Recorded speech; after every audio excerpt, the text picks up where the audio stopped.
नमस्कार, मैं रवीश कुमार। युवा पीढ़ी को प्रधानमंत्री मोदी ने अमृत पीढ़ी का नाम दिया है, तो इस अमृत पीढ़ी के लिए एक खुशखबरी है। अमृत पीढ़ी के 30 लाख नौजवान 2017 से 22 के बीच भारत छोड़ गए, दुनिया के अलग अलग देशों में अच्छी पढ़ाई की तलाश में। 2022 में अमृत पीढ़ी के 7.5 लाख नौजवान भारत से चले गए ताकि अच्छी यूनिवर्सिटी का अमृत पान कर सकें। बाकी जो यहां रह गए हैं उन्हें निराश होने की जरूरत नहीं है। उनके लिए यहां व्हाट्सएप यूनिवर्सिटी में विश्व मंथन की भरपूर व्यवस्था कर दी गई है। हम साफ करना चाहते हैं कि अगर आपको भी कभी मौका मिले तो जरूर विदेशों में जाइए। जीवन में अच्छी यूनिवर्सिटी का लाभ उठाने का अवसर मत गंवाइए।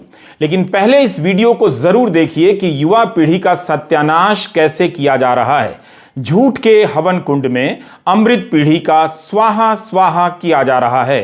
दिल्ली विश्वविद्यालय में हर साल करीब 70,000 सीटों पर बीए बीएससी के लिए नामांकन होता है। इस हिसाब से दिल्ली विश्वविद्यालय की क्षमता से 10 गुना अधिक छात्र विदेश चले गए, यानी 10-10 दिल्ली यूनिवर्सिटी के बराबर छात्र विदेश चले गए।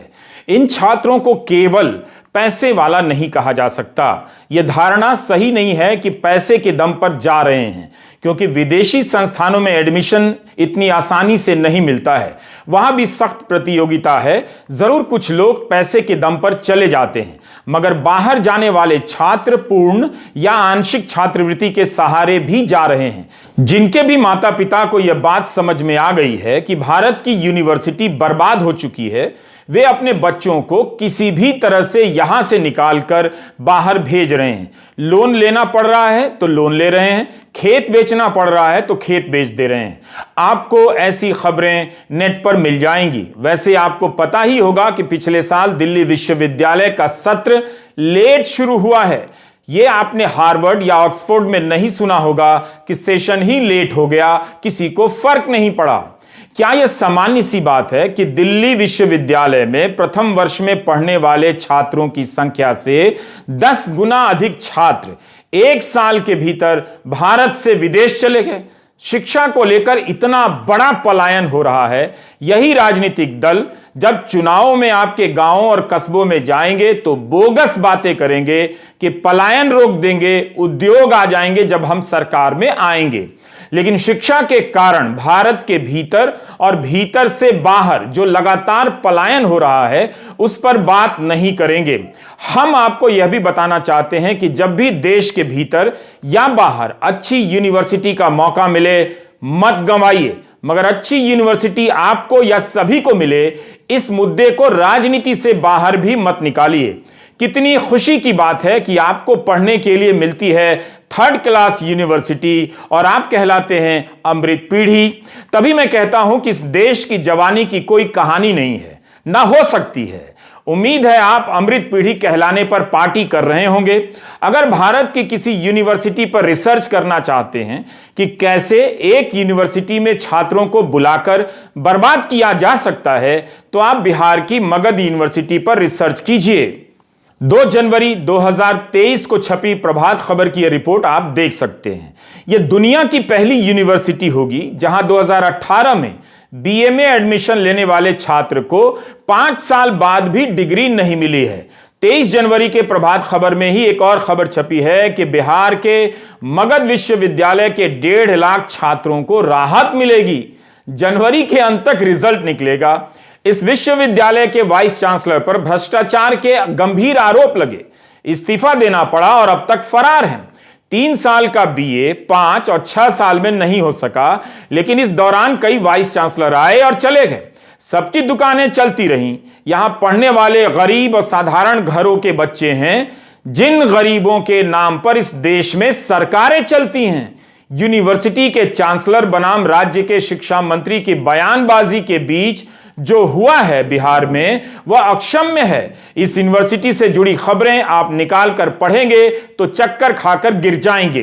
गनीमत है कि भारत के युवाओं की राजनीतिक समझ धर्म और जाति की राजनीति के कारण बर्बाद हो गई है, वरना उन्हें इस बात से बहुत तकलीफ हो सकती थी। इस तल्ख अंदाज में यह बात ना कही जाए, आप ही बताइए किस तरह से कही जाए। जिस देश में हर साल 7 लाख छात्र विदेश पढ़ने जाते हों और उससे कई गुना ज्यादा लाखों छात्र कॉलेज में एडमिशन कराने के बाद बर्बाद कर दिए जाते हैं, उस देश में यह बात किस अंदाज में कही जाए।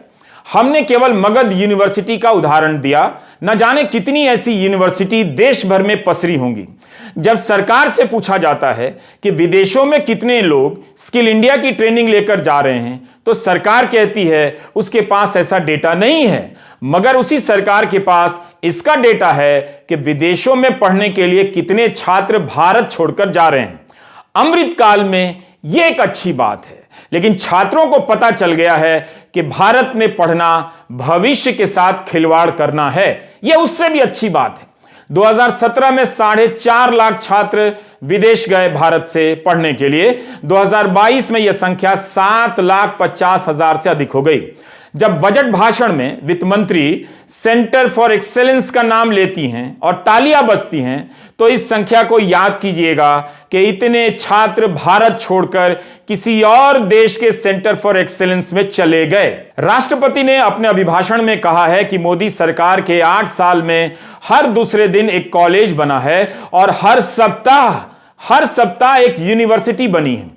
इसका हिसाब लगाते हैं, एक साल में 52 सप्ताह होते हैं। हर सप्ताह एक यूनिवर्सिटी बनी है तो एक साल में 52 यूनिवर्सिटी बनी है और 8 साल में 416 होती है यह संख्या।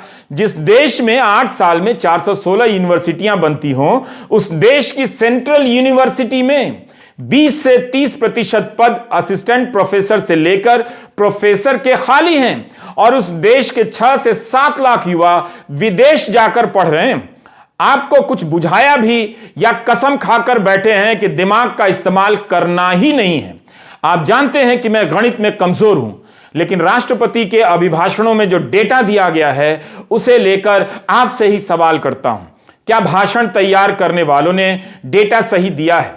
आप में से जिनका मैथ्स ठीक है, एक बार फिर से इसे ट्राई कीजिए। राष्ट्रपति अपने अभिभाषण में कहती हैं कि पिछले 8-9 सालों में हर सप्ताह एक नई यूनिवर्सिटी बनी है, तो इस हिसाब से 8 साल में 416 यूनिवर्सिटी हो जाती है।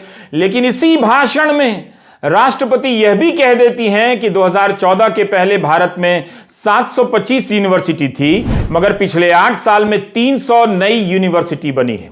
आप राष्ट्रपति के अभिभाषण में बिंदु 66 पर जाकर देख सकते हैं। गूगल सर्च कीजिए तो पूरा भाषण भी मिल जाएगा। क्या 416 और 300 में फर्क नहीं? भाषण में लिखा है कि हर सप्ताह एक यूनिवर्सिटी बनी है, तो उस हिसाब से यह संख्या 8 साल में 416 होनी चाहिए, लेकिन संख्या बताई गई 300।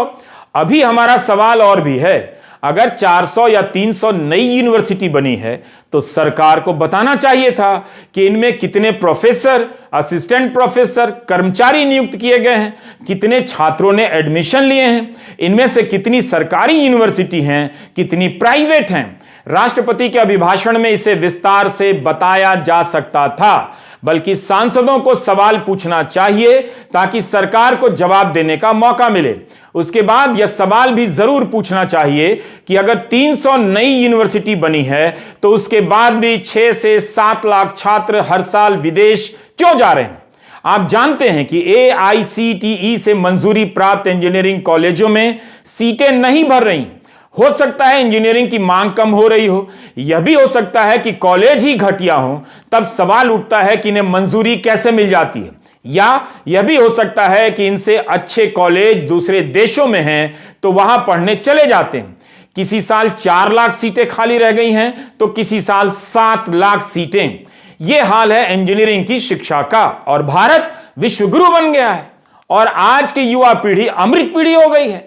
मतलब यह तो बर्बादी पर डांस करने का ट्यून सा लगता है।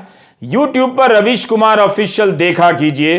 गरीब और साधारण परिवारों के बच्चों को अगली पीढ़ी तक गरीब रखने का प्रोजेक्ट चल रहा है, हम उसी के बारे में बता रहे हैं।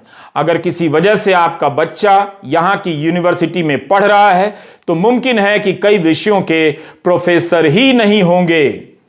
3 जनवरी 2023 की खबर है, इंडियन एक्सप्रेस में छपी है। सौरभ रॉय बर्मन ने एक विश्लेषण किया है, हमने पहले के वीडियो में भी इसके बारे में बताया है। 1 दिसंबर 2022 का आंकड़ा है। CPM के, AMRF और DMK के डी रवि कुमार के सवाल के जवाब में शिक्षा मंत्रालय ने लोकसभा में बताया है कि केंद्रीय विश्वविद्यालयों में रेगुलर मोड के 18,956 पदों में से 6,180 पद खाली हैं, यानी 33.2% पद खाली हैं।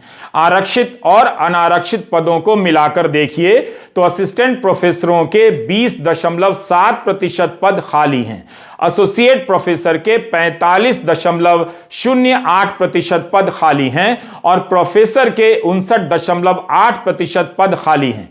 IIM जैसे संस्थानों में अनुसूचित जाति के लिए आरक्षित पदों में 54.6% पद खाली हैं, अनुसूचित जनजाति के 85% पद खाली हैं। प्रोफेसर और सहायक प्रोफेसरों के पद खाली हैं, यह एक समस्या है। दूसरा, इन पदों को भरे जाने के समय जिस तरह पैरवी का जोर चलता है और खराब गुणवत्ता के लोगों को पढ़ाने का काम मिलता है, यह दूसरी बड़ी समस्या है, जिसका नुकसान किसी भी यूनिवर्सिटी को दशकों तक उठाना पड़ता है। राजनीतिक संबंधों के कारण होने वाली भर्तियों ने हर दौर में यूनिवर्सिटी का कबाड़ा किया है। अमृत पीढ़ी जब तक इन मुद्दों को समझने के योग्य होगी, तब तक उनके घड़े का अमृत कोई और चट कर गया होगा। तो गरीब के नाम पर सरकार बनाने वालों ने गरीब के बच्चों की पढ़ाई घटिया हो, इसका पूरा इंतजाम कर दिया है, ताकि उनकी अगली पीढ़ी भी गरीब बनी रहे। अनुसूचित जाति, जनजाति और पिछड़ों के नाम पर भी इस देश में सरकारें बनती हैं। उस देश की सेंट्रल यूनिवर्सिटी, IIT, IIM में करीब 11,000 इनके पद खाली। तो जो पढ़ रहे हैं उनका जीवन बर्बाद, जो पढ़ने के बाद पढ़ाने के योग्य हो रहे हैं उनका जीवन भी बर्बाद। लेकिन पॉजिटिव बात है कि आप अमृत पीढ़ी के कहलाते हैं, इसलिए जब भी मौका मिले बाहर की यूनिवर्सिटी में पढ़ने के लिए तो पूरी कोशिश कीजिए कि मौका मिल जाए। आपको अपने जीवन में अच्छी यूनिवर्सिटी का अनुभव मिलना ही चाहिए। जिस देश की यूनिवर्सिटी में योग्य शिक्षक ना हो, योग्य शिक्षकों को पढ़ाने का मौका ना मिले, रिजल्ट समय पर ना निकले, वहां पढ़ने का फैसला भावनात्मक रूप से नहीं लेना चाहिए। जो छात्र बाहर गए हैं उन्होंने बिल्कुल सही काम किया है। ऐसा नहीं है कि बाहर जाने वाले छात्र ऐश कर रहे हैं, वे पेट काट कर वहां पढ़ाई कर रहे हैं। जिन्हें स्कॉलरशिप नहीं मिली है, पढ़ाई के बाद काम करते हैं। ब्रिटेन में ऑक्सफोर्ड और कैम्ब्रिज यूनिवर्सिटी की फंड में कटौतियां होने लगी हैं। ब्रेक्सिट के पहले जितना फंड मिलता था, अब उससे कई गुना कम मिलने लगा है, जिसका बोझ इन छात्रों पर पड़ रहा है। स्कॉलरशिप कम हो रही है और फीस महंगी हो रही है। इसके बाद भी ये छात्र अपने जीवन को संवारने के लिए दिन रात काम कर रहे हैं। पढ़ने के लिए देश छोड़ना पड़ा, वो अलग, वहां जाकर पेट काट कर पढ़ना पड़ रहा है, वो भी अलग। मोदी सरकार डिजिटल इंडिया का अभियान चला रही है। इस सरकार में डेटा जमा करने पर जोर दिया जाता है। कोविड के समय कोविन वेबसाइट बन गई, करोड़ों लोगों का डेटा सरकार के पास आ गया। लेकिन इसी सरकार के पास इस बात का डेटा नहीं है कि कितने लोग स्किल इंडिया के तहत ट्रेनिंग लेकर विदेश गए, उन्हें नौकरियां मिली। जब जनता दल यूनाइटेड के सांसद राजीव रंजन सिंह ललन, संतोष कुमार, दिनेश चंद्र यादव ने सवाल पूछा कि क्या सरकार ने इस बात पर ध्यान दिया है कि भारतीय छात्र उच्च शिक्षा प्राप्त करने के लिए विदेश जा रहे हैं और उनकी संख्या प्रतिवर्ष बढ़ती रही है? यदि है तो तत्संबंधित ब्यौरा क्या है? तो सरकार जवाब में जो कह रही है उसके एक एक शब्द को ध्यान से सुनिए। शिक्षा राज्य मंत्री सुभाष सरकार अपने लिखित जवाब में कहते हैं कि उच्चतर शिक्षा के उद्देश्य से विदेश जाने वाले भारतीयों की श्रेणी को अधिकृत करने हेतु कोई सूचकांक नहीं है। उच्चतर शिक्षा के लिए विदेश जाने वाले भारतीयों का उद्देश्य या तो उनके मौखिक प्रकटन या आप्रवास अनापत्ति के समय उनके द्वारा प्रस्तुत गंतव्य देश के वीजा के प्रकार के आधार पर मैन्युअल रूप से दर्ज किया जाता है। यह संसद की हिंदी है। इस जवाब का क्या मतलब है? मैन्युअल रूप से दर्ज किया जाता है। विदेश जाने वाले भारतीयों की श्रेणी का सूचकांक नहीं है। 1 फरवरी के बजट के दिन हमने एक वीडियो किया अमृत पीढ़ी पर। उस वीडियो में इंटरनेशनल स्किल सेंटर के बारे में बताया। लोकसभा में सरकार से पूछा गया कि प्रधानमंत्री कौशल विकास योजना के तहत ट्रेनिंग लेने वाले कितने युवाओं को विदेशों में नौकरी मिली है। तब 19 दिसंबर 2022 को केंद्रीय मंत्री राजीव चंद्रशेखर जवाब देते हैं कि मंत्रालय इस तरह का आंकड़ा नहीं रखता है। लेकिन 6 फरवरी 2023 के जवाब में शिक्षा राज्य मंत्री सुभाष सरकार तो कुछ और ही कह रहे हैं। यह उनके जवाब की हिंदी वाली कॉपी है। इसकी पहली पंक्ति में लिखा है कि आप्रवासन ब्यूरो गृह मंत्रालय भर्तियों के प्रस्थान और आगमन के डेटा का रखरखाव करता है। जब यह डेटा रखा जाता है तो इसी के साथ यह डेटा क्यों नहीं रखा जाता कि प्रधानमंत्री कौशल विकास योजना के तहत ट्रेनिंग लेने वाले कितने युवाओं को विदेश में नौकरी मिली है? क्या सरकार बताना नहीं चाहती है? यह आंकड़ा क्यों नहीं बताना चाहेगी? जब आप विदेशों में जाने वालों का डेटा रखते हैं, गृह मंत्रालय रखता है, तब यह डेटा क्यों नहीं रखा जा सकता कि पीएम कौशल विकास योजना का लाभ उठाकर कितने युवाओं को दूसरे देशों में नौकरियां मिली हैं? इससे तो सरकार की तारीफ होती। जिन सवालों के जवाब आप जानना चाहते हैं उसका डेटा नहीं है, जो सरकार बताना चाहती है केवल उसी का डेटा है। यही डेटा की राजनीति है। क्या नहीं बताया जाता है और जो बताया जाता है किस तरह से बताया जाता है, इस पर गौर कीजिए। राष्ट्रपति ने अपने अभिभाषण में कहा कि पिछले 8 साल में भारत में हर दिन एक मेडिकल कॉलेज बना है, लेकिन क्या यह बताया कि हर महीने मेडिकल कॉलेज में कितने डॉक्टर नियुक्त हुए, कितने नर्सिंग स्टाफ को नौकरी मिली, कितनी एम्बुलेंस आई, आईसीयू की मशीनें कितनी खरीदी गई? यह सब क्यों नहीं बताया गया? अस्पताल की केवल इमारत बनी है या अस्पताल भी चालू हुआ है? इस तरह के सवालों के साथ डेटा देखा कीजिए। अस्पताल के नाम पर इमारतें बनाने की राजनीति को समझिए। जगह जगह नए अस्पतालों की इमारतें खड़ी हैं और मरीज मारा मारा फिर रहा है। 11 फरवरी 2022 को स्वास्थ्य एवं परिवार कल्याण राज्य मंत्री डॉक्टर भारती प्रवीण पवार ने राज्यसभा में एक जानकारी दी। कहा कि एम्स दिल्ली में मंजूर पदों की संख्या 1131 है, 400 फैकल्टी के पोस्ट खाली हैं। सीनियर रेजिडेंट की मंजूर पदों की संख्या 1926 है, 545 पद खाली हैं। यह एम्स दिल्ली का हाल है। मार्च 22 में स्टैंडिंग कमेटी ने बताया कि भुवनेश्वर और भोपाल के एम्स में 305 फैकल्टी के पोस्ट मंजूर हैं और 96 खाली हैं दोनों जगह। पटना एम्स में 305 फैकल्टी के पोस्ट हैं, 169 खाली। रायपुर एम्स में भी फैकल्टी मंजूर पदों की संख्या 305 है, लेकिन 143 पद खाली। स्टैंडिंग कमेटी ने लिखा है कि इनमें से किसी भी एम्स में फैकल्टी या स्टाफ का संतोषजनक नंबर नहीं है। एम्स में पढ़ाने वाले डॉक्टर नहीं हैं, मगर इमारत की गिनती बताकर तालियां बजवाई जा रही हैं कि हर सप्ताह एक मेडिकल कॉलेज बन रहा है। इसके पीछे कारण क्या है? आप जानते हैं कि प्रधानमंत्री स्वास्थ्य सुरक्षा योजना के तहत 22 नए एम्स की स्थापना की जानी है। पुराने सरकारी मेडिकल कॉलेजों को अपग्रेड करना है। इसी का बजट देख लीजिए कि किस रफ्तार से घटता जा रहा है। 22-23 के बजट में कहा गया है कि 10,000 करोड़ का प्रावधान है। जब बजट रिवाइज हुआ तो घटकर 8,250 करोड़ हो गया और अब तो 23-24 के बजट में 3,365 करोड़ हो गया है। बजट ही घटता जा रहा है। नए बजट में इतना कम कैसे हो गया? एक साल में 66% बजट कम कर दिया गया। तभी इस देश के युवाओं को हिंदू मुस्लिम की आग में झोंककर अमृत पीढ़ी का नाम दे दिया गया है। और कितने गर्व से संख्या बताई जा रही है। हर महीने एक मेडिकल कॉलेज बन रहा है, भूत बंगला बन रहा है या अस्पताल बन रहा है। भारत के शैक्षणिक संस्थान भूत बंगला तो नहीं बन रहे हैं। 30 जनवरी को कांग्रेस सांसद पी चिदम्बरम ने एक ट्वीट किया कि इस देश में 7 IIT, 22 NIT, 20 ट्रिपल IIT के पास पूर्णकालिक चेयरमैन तक नहीं है। 10 संस्थाएं ऐसी हैं जिनमें पिछले 8-9 वर्षों में कोई चेयरपर्सन नियुक्त नहीं हुआ। 140 करोड़ की आबादी में क्या सरकार को 50 लोग नहीं मिले जो इन संस्थानों में चेयरपर्सन बन सकते थे? भारत की यूनिवर्सिटी में युवा पीढ़ी का जीवन बर्बाद किया जा रहा है। ना संस्थान चलाने वाले लोग हैं, जहां लोग हैं उन पर कई जगहों पर भ्रष्टाचार के आरोप लगे हैं।